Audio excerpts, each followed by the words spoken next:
บายดีพี่น้องสบายดีอยู่ตลาดตะลีมาเลยมีกระปุ่นมะมีกระเปียก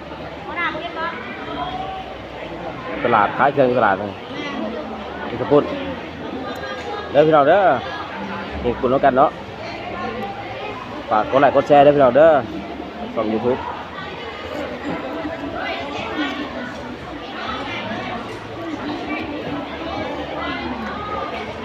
บ่มีเวลาตรงไหนเฮ็ดคลิปเนาะนะขายเครื่อง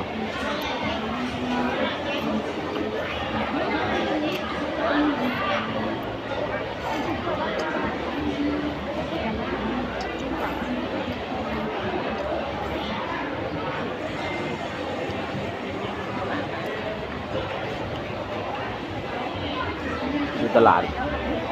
ลงตลาดเลยเนี่ย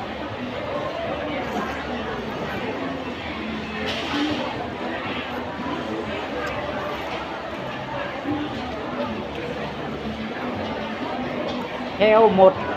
เบิดเลยพอจะไล่นั่นได้มาเนี่ยมาละพัน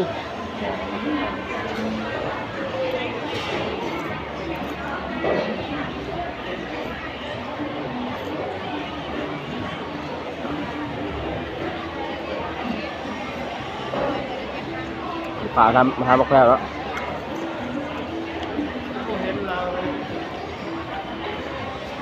อยู่ตลาดเนาะเอ้ย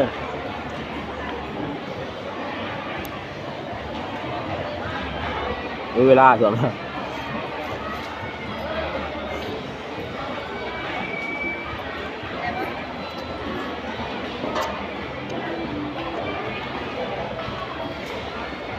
เอาเป็นกำลังใจเด้อพี่น้องเด้อกดไลค์กดแชร์เนาะ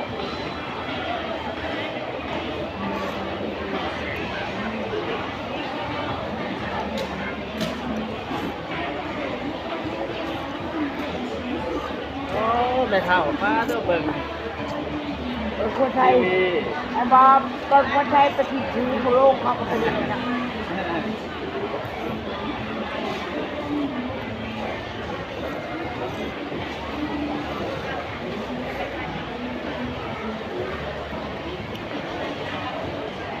นี่กระเปียก เปียกเลยครับปุ้นเดี๋ยวครับ ผสม โอ้กินแบบผสมนิดเลย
เราจะดื่มกันแล้วเพียงละ